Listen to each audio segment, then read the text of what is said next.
Welcome to our Behind the Breach webinar. Thanks very much for joining us. Our speakers this afternoon are myself, Owen. I'm Director of Cybersecurity Services at the inTEC Group. We've got Martin, Head of Education Solutions here at inTEC. And I'm pleased to also be joined by Jenna from Kaseya. Kaseya are a leader in IT solutions across the world and support over 50,000 IT service providers worldwide. Now, our objective today is to give you real practical tips and advice for cybercrime prevention. This applies to all sizes and sectors, both in commercial and education. And we hope you find this webinar really useful, and a recording and a copy of this presentation deck will be dispatched after the webinar. But if you have any questions in the meantime, add them to the chat.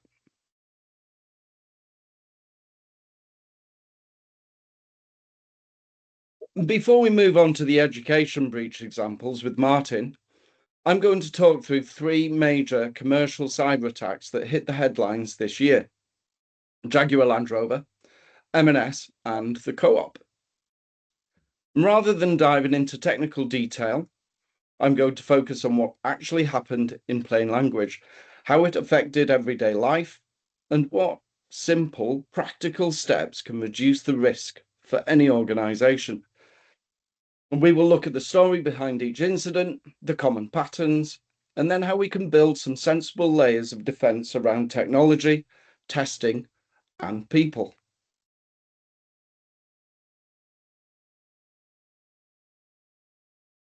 These are all well-known brands that most of us interact with in some way. And Jaguar Land Rover had to stop production in multiple factories. M&S took its online shopping platform offline for weeks.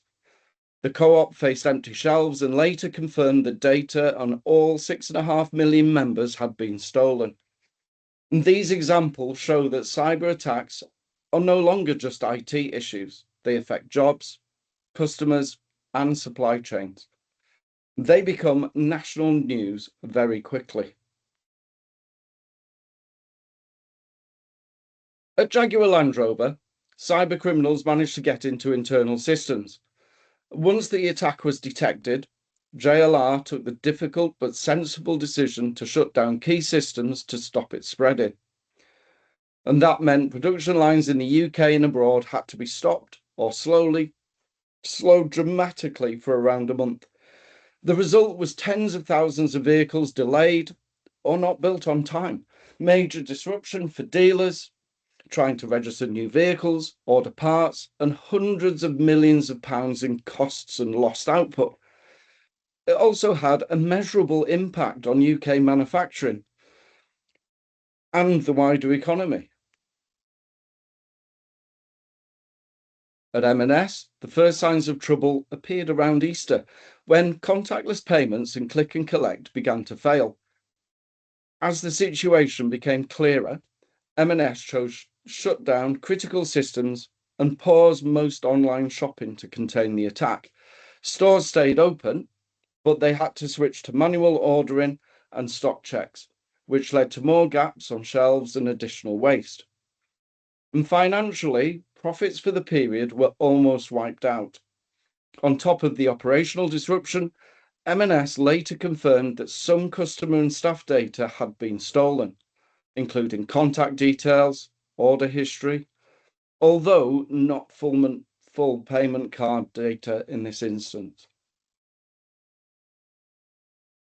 And the Co-op was hit shortly after the M&S incident. Again, the organisation shut down parts of its system to limit the damage. Although stores remained open, ordering and logistics were heavily disrupted. And many shops, particularly in rural and island communities where the Co-op is often the only supermarket, it saw serious gaps on shelves.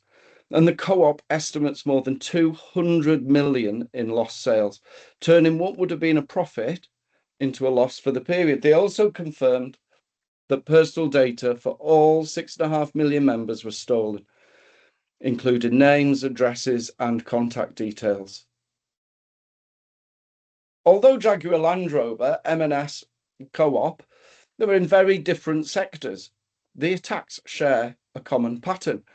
They are carried out by organised cybercrime groups, and these groups put as much effort into social engineering, tricking people, as they do into technical tools.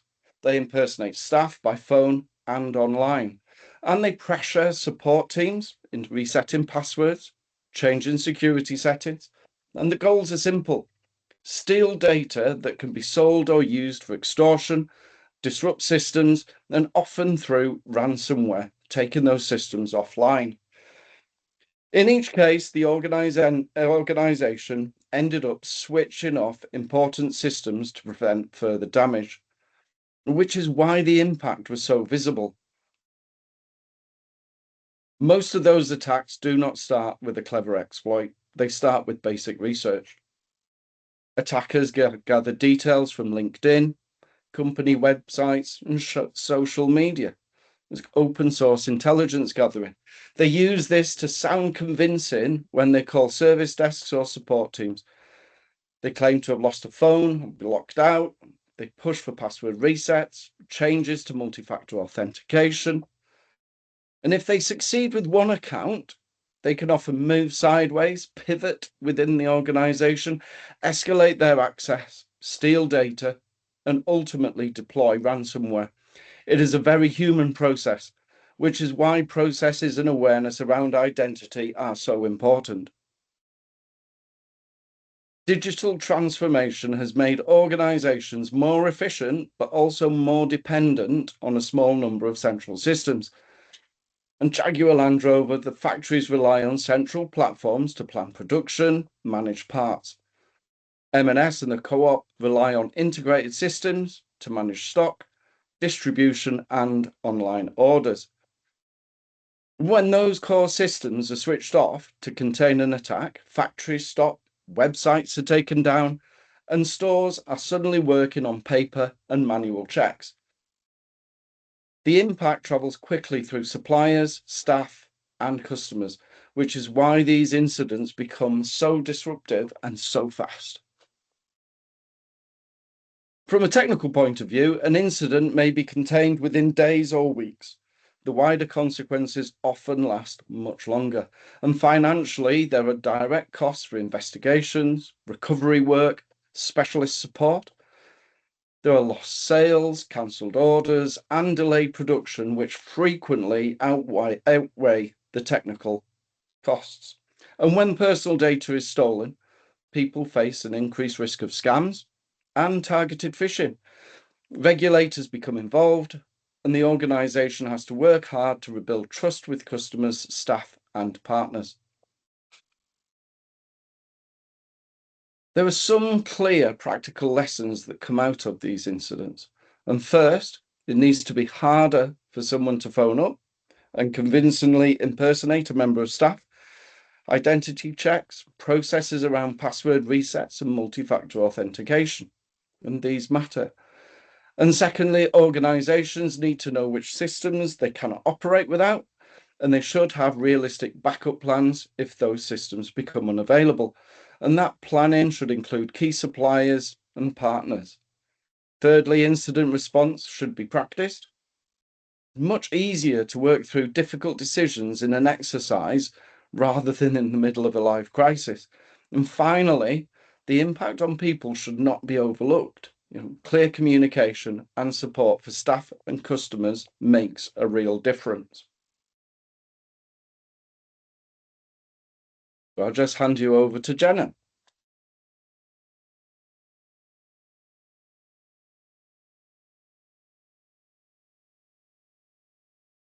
We can't hear you, Jenna. Thank you. Owen just gave us a few very well-known brands: M&S, Jaguar, Co-op, you name it. And you might be thinking to yourself, okay, well, I'm just the local school, or I'm the local solicitor in my town. I'm not important enough to hack. Well, I'm here to give you a reality check. More than 50% of attacks are on small to medium-sized organizations. You heard that right. You are a prime target for hackers. 1 in 5 of those small to medium-sized organizations actually shut down after a successful cyber attack. And then lastly, more than half of them experience large downtime after one of those attacks. So let's break that down. Why would a hacker want to attack a small to medium-sized business? It's because they know that you are not thinking of cybersecurity as top of mind priority. Therefore, they know that you are extra vulnerable, easier to exploit. Plus, you host a ton of sensitive data, making you a prime target for them. And then when you think about shutting down, Owen just described it slightly, financial losses, operational losses, like all of these reasons, you could pay ransom, lose all your cash flow, and have reputational damages as repercussions off of that if you decide to leak the data and not pay the ransom. And then as far as the downtime goes, I recommend you think about what the damages of that would be. What would it cost you to not be able to run your organization for a few days? It's enough to establish that you are definitely today in the right spot to learn a little bit more about cybersecurity. I want to talk to you a little bit about the role of AI on cybercrime. You might have already seen headlines go by of how cyber criminals are leveraging AI to do faster and more efficient attacks, such as these. We're at an important shift, and I want to take some time to explain the difference between AI-enabled attacks and AI-powered attacks. AI-enabled attacks use AI as a supporting tool to improve certain aspects of the attack, but not to fully rely on AI as the core engine of such attack. AI-powered attacks are fundamentally driven by AI systems where AI makes autonomous decisions and adapts during these attacks. We're actually right in the middle of shifting towards the latter, which is quite scary. But I want to start off with talking a little bit about AI-enabled attacks. We all use ChatGPT or Microsoft Copilot nowadays. I've used it multiple times today. What if I tell you that there is a dark web version of this, and it's called Ghost GPT? The reasons Ghost GPT is dangerous is because it's uncensored AI for cyber criminals. So there's no safety filters, there's full freedom. If you were to go, for example, on ChatGPT now or Microsoft Copilot, and you would want to do something that is criminal, it would basically stop you because there are safety filters. In this dark web version, there's nothing such as that. You can do phishing at scale. You can create really personalized emails instantly. You don't have to be technical for this at all. Even more so, there's malware generation, so it can write ransomware coding and spyware code, and there's no need to be technical for that at all. It will give you guidance for how to do a sophisticated cyber attack. It will tell you step by step what you need to do for a complex hack. And then lastly, it's very accessible and completely anonymous. So this is quite scary. To make this practical, well, in the past, it might have took a few hours to create one personalized phishing campaign, making this a costly endeavor because you needed to pay someone really technical to make one campaign for you. It now only takes seconds to create not just one, but two, maybe 3, 4, or 5. Ooh, there we go. Yep, of these campaigns. In literal seconds, we can create multiple campaigns, which took hours, if not days, to do in the past. This really was unthinkable before. I want to pause at this one real quick because this is a really popular time for emails from UPS, Royal Mail, or any other similar businesses to pop up because this coming Friday, we have Black Friday, it's Christmas time. So really, if you want to take one thing away from this webinar, tell your dear ones to keep an eye out for these kinds of emails over the next couple of weeks. Also think about revenue and customs email. Towards the end of the year, beginning of the year, we will really see an uptick in these kinds of emails as well. I don't know if you've watched the movie Mission Impossible, but they had some real high-tech deep faking for their time, taking on different appearances, voices. They were able to impersonate certain people. I want to draw a comparison between this and the deep faking that AI can do now. What was once a Hollywood fantasy is now a real-world cybersecurity risk. Deepfakes can bypass identity checks, manipulate trust, and fuel phishing attacks. Microsoft even claims that its new AI can clone your voice, needing just 3 seconds of audio. So think of the times I've had this before, where I've been called by a scammer, and I pick up the phone, I don't realize it's a scammer, but the person's just quiet. And I'm like, hello, hello. That could be enough to completely clone your voice. Some really quite scary stuff. I'm going to give you a bit of a real world example that is pretty scary. And it is about a finance worker who worked at a firm that was tricked into wiring $25 million after a video call with what appeared to be the company's chief financial officer and colleagues.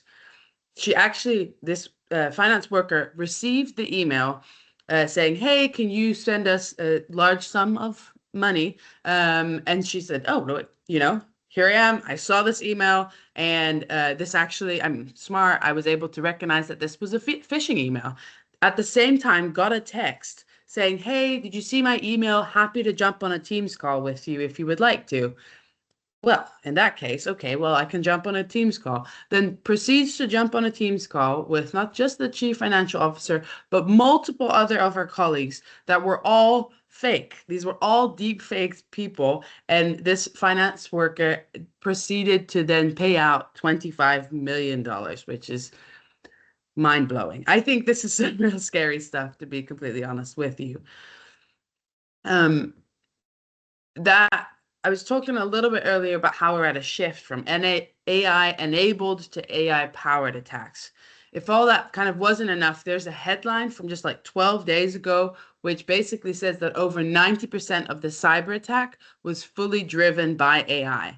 This means autonomous execution without any human intervention. The only thing that was done by these humans was that they set out the initial goals and AI actually did the rest, which AI was able to adapt based on certain defenses it was thrown at it, was given, and something that traditional hacking scripts could never do. This really, honestly, is a complete turning point within cybersecurity. The speed and the scalability for attacks is really going to explode because of the shift that we're seeing to AI-powered attacks. Okay, this is pretty depressing stuff, but I want to really bring it back because I was showing some examples of some, big numbers, big companies being under attack. And I just want to reiterate that there are plenty of attacks happening on small to medium-sized businesses. This is a screenshot I took about a week ago from all the successful cyber attacks that we've seen in the UK in this last month. You might recognize some of these names, but most of them you will not. So you're not too small to get attacked. You might just be too small to be in the news. And then I'm handing it over to Martin. Thank you very much, Jenna. So I'm Martin, I'm head of education solutions for inTEC, and in my 20 years with working with schools and 6 years as Cyber Essentials assessor, then I think it's fair to say nothing really surprises me anymore. But every now and again, the threat landscape has changed and the landscape shifts significantly. And I'm going to talk through a few examples of some of those breaches and the causes behind them. Schools, colleges and universities are targeted because they sometimes don't have the money to invest in the same cybersecurity that larger organizations do. They don't necessarily have time to look through user access logs. They don't always lock down accounts straight away, particularly when you think of the thousands of students that sometimes come in and out of these institutions. And cybersecurity weighed up against other pressing items sometimes just aren't a priority for leadership teams. But these are organizations that hold the most sensitive data about some of the most vulnerable people in our society. So first of all, a breach that has been in the news very recently, the Kedo nursery breach. It reminds us that data isn't just data, there's people behind these. In this case, 8,000 children and their parents as well. Kedo is a major international chain. In this case, 18 nursery sites in London were affected. Essentially, Radiant, the hacking group, claimed to have access to 100% of data. What made this a little bit different is the kind of psychological warfare that they implemented. Even cybersecurity researchers that I'm aware of and follow regularly said that this was very unusual in the sense that the kind of overseas hacking gangs that would indiscriminately attack organizations wouldn't go to the lengths of contacting parents and applying pressure and putting posters of pictures of the children on their websites to try and leverage them and try and leverage the organization to pay out. Because they had a means of access into the system through an employee's computer, they were then able to access all of the data they held that employee would be able to access. They breached the app family that was used to store photographs of the children, evidence of them developing skills. So you imagine lots and lots of pictures from inside the nurseries, logs of safeguarding incidents about certain children, so some of the most vulnerable children. In the end, maybe because of the publicity, the threat actor group posted a note saying that the data is now being deleted and the parents no longer have to worry. But is that really the case? And are they still worried? The answer is probably yes. This across the sector caused some shockwaves and has made a lot of schools and colleges really think about reassessing their cybersecurity posture. Another recent breach earlier this year was with an organisation called Online SCR. All schools have a single central record, which is a statutory list of staff, visitors, volunteers that have undergone vetting, criminal records checks. And in order to undertake those criminal records checks, you need sensitive information about those people. Identity information, passport numbers, national insurance numbers, certainly their address and date of births. And if there are any convictions or items listed on that criminal records check that might not bar them from being employed by the school but are noted, then that information is there too. In this case, a provider that Online SCR used had a breach which was believed to be through their firewall that they implemented. And all of a sudden, schools that had no knowledge of this additional party or their firewall security had staff affected by this and then had to make submissions to the Information Commissioner's Office and tell their staff, and in a lot of cases offer them free identity checking services to protect them against the kind of fraud that you might get if that kind of information has been lost. So this really highlighted the importance for teams in schools to check those sensitive systems, those payroll providers, finance systems and safeguarding systems, and make sure they're thinking about their duty as a data controller to ask their suppliers how this data is stored. Is it stored securely? Where is it? And how do you vet your sub-processors? Another high publicised breach, and some time ago now, but this really did change the threat landscape, the Harris Federation attack. On a Saturday morning, the CEO was playing golf and had a phone call to say that our systems had been hacked. And between the Friday night when the attack started, when IT staff had mainly gone home, and the Monday morning, they discovered the ransomware attack had encrypted their systems and they took offline all of their systems as a precaution. So on Monday morning, the schools opened, but they virtually had nothing to work with. The threat actor was demanding millions of pounds. In the end, the trust reached out to a cybersecurity company of a specialist. They had gone to the National Cybersecurity Centre, NCSC, and the police, but their attitude then was, you've been breached already.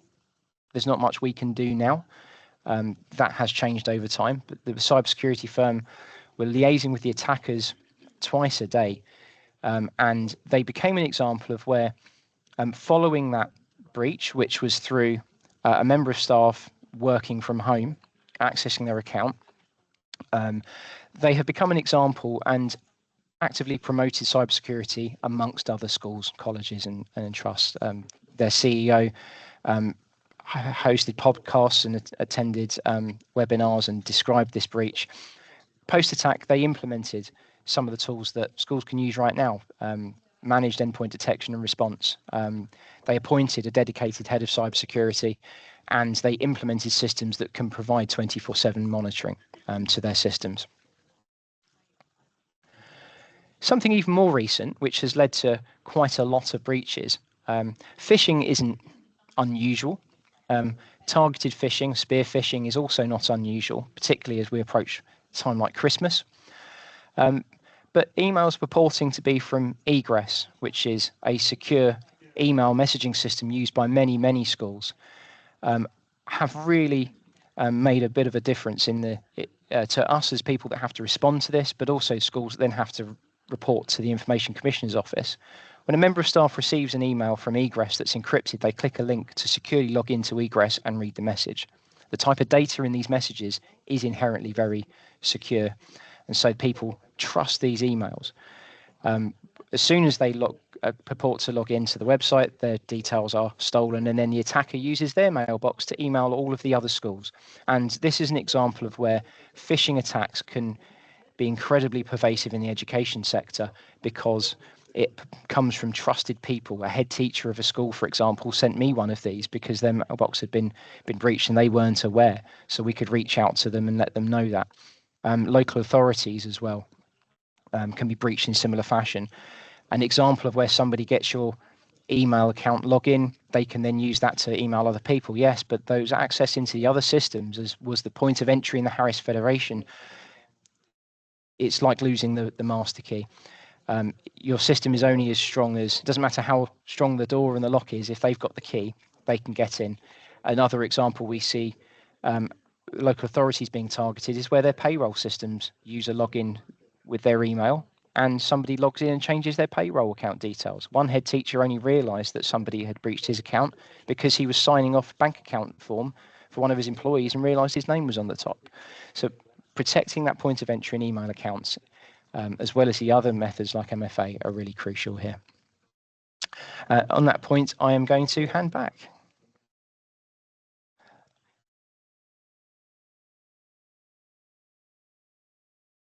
Thank you, Martin. It's really interesting to see the challenges faced by the education sector as well as commercial. So what can you do? And where can we help protect your organisation or systems? The first layer is protecting the devices and systems that people use every day. With our Intrust Premium service, we combine 5 key elements: antivirus protection, endpoint detection and response, vulnerability scanning, managed patching for Microsoft and key third-party applications, all supported with a managed security operations center. Antivirus handles known threats. Endpoint detection and response watches for unusual behavior and can isolate a device if it looks compromised. And vulnerability scanning finds those known weaknesses before attackers do. And managed patching helps ensure that security updates are applied properly and on time, rather than being delayed for months. And the managed SOC service can prevent real-time security incidents occurring as they happen. And together, these controls reduce the number of easy opportunities for attackers and increase the chances of spotting a problem early. And here's Jenna, who can give you a little bit more detail on our Security Operations Center. Yes, I'm going to use an analogy with 3 different houses. To the house, imagine your house is the organization, or your organization is the house. This is your basic antivirus. It's like having a simple lock on your door and maybe a low fence. It keeps out casual intruders, but if someone really wants in, they'll obviously find a way. It only reacts when something obvious happens, like a known burglar walking through the door. Then, the second house is EDR. EDR is the next level. You've got a tall fence, you've got cameras watching the perimeter, and you've got strong locks. If someone tries to break in, you'll know about it, and you can respond quickly, and it's proactive, but you're still the one who has to act when the alarm goes off. So if this happens on the weekend or the middle of the night, which is usually when attacks happen, it's not very proactive in that sense. Then this is the third house. Managed SOC is the full package. Not only do you have a massive fence, you've got cameras, there are also trained security guards and dogs patrolling 24/7. If something suspicious happens, they don't just alert you, they take action immediately. It's continuous monitoring and response by a team of 24/7 experts so that you're protected even while you're asleep, even on the weekends. So let's put this into perspective. You might be thinking, okay, the third house is a bit much for me. Again, local solicitor or the local school down the road. The three houses, if you compare them, the first one, small open fence, represents the basic antivirus. You've got the second with the taller fence, the cameras, the locked doors with the EDR. And then the third one is the huge fence, security guards, dogs, 24/7 monitoring. If you think that last one is overkill for your business, let me ask you, if you were an attacker, which house would you attack? Would you go after the one with the open fence and the simple lock? Or would you go after the one with the trained guards and the 24/7 monitoring? Cyber criminals think the same way. They will look for the easiest target, hence why over 50% of attacks are on small to medium-sized businesses. It's the path of least resistance. With AI making attacks faster and more scalable, the gaps between these houses are growing every day, which is why going for the most extreme version might seem like overkill, but it's a necessity nowadays. Back to you, Owen. Thank you, Jenna. A fantastic analogy there. The second layer is testing. Not just trusting that everything is configured correctly. Our Infiltrate Premium service delivers regular penetration testing on a monthly basis. In simple terms, this is where we simulate the action of an external attacker, but in a controlled and authorized way. The service focuses on your internet-facing systems, identifies weaknesses, and attempts safe exploitation to prove what is possible. You then receive clear reports showing what was found, why it matters, and how to fix it. And these reports are ratified by penetration testers who are CREST certified. And running this monthly means the testing keeps pace with change. You're not relying on a single annual test to tell you whether something new has introduced risk. The third layer is people. We have seen social engineering playing a major part in the attacks at Jaguar Land Rover, M&S, and the co-op. Our Insight service focuses on phishing awareness and behavior. It sends safe simulated phishing emails that mimic what real attackers send. If someone clicks, they're guided through short, practical training that highlights the warning signs that they have missed. The platform also provides clear dashboards showing who is clicking, who is reporting, and how things are improving over time, measured success. The aim is not to blame anyone. It builds a culture where people feel confident to challenge and report things that do not look right before they become serious incidents. Each of these layers on its own is useful. Together, they change the odds. The device protection and patching reduces the number of easy entry points. Vulnerability scanning and regular penetration testing help you find and fix those vulnerabilities before the criminals find them. Phishing awareness makes it harder to trick staff into granting access. And the no control can offer a guarantee, but layering these measures significantly reduces the likelihood of a serious incident. It improves your ability to detect and respond if something does happen. It also provides clearer visibility and assurance for stakeholders. And to finish, here are some practical next steps. Firstly, aim for a clear, simple view of your main cyber risks in business terms. Identify the systems and suppliers you most depend on. If you're an educational organisation, consider referring to the Department of Education's cybersecurity standards for schools and colleges. And secondly, identify your most critical systems and suppliers.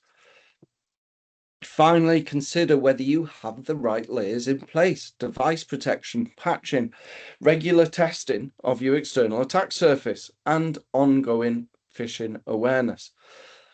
Our Intrust Premium, Infiltrate Premium, and Insight services are designed to deliver those layers in a structured way.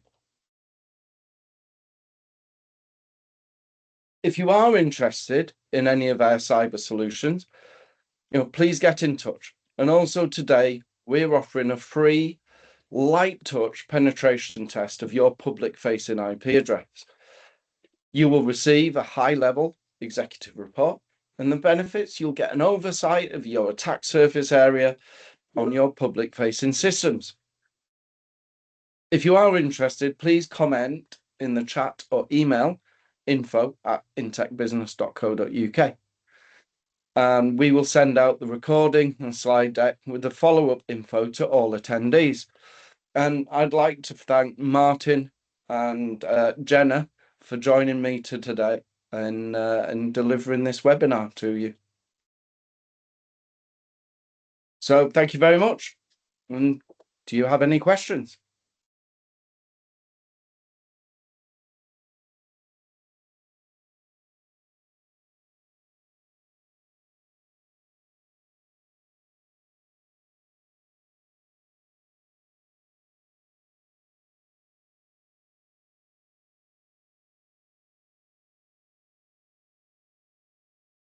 Yeah, you can just see a few people typing in the background here. We don't have any specific questions just yet.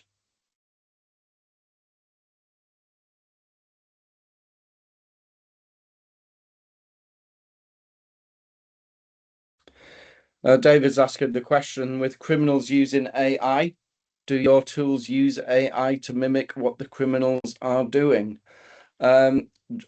Can I ask you, Jenna, if you can have some input here? Absolutely. Yeah, definitely. So our tooling is definitely very AI focused. So we use AI that integrates all the tooling with each other. So like I said, when I compared the three houses, an antivirus is more like it looks for known behavior, so like known threats. The EDR is like it can see things 24/7. The team's using AI, but they're also just actively looking at anything that looks even remotely suspicious. So even, when criminals use AI and they might attack, for example, your IP address, they will leave traces immediately and the team will immediately get alerted. So we use a combination of AI that recognizes them, but also then again, the human interaction piece that will just, as soon as anything looks suspicious, we can move upon that. So yeah. Thank you, Jenna. Does anybody else have any questions?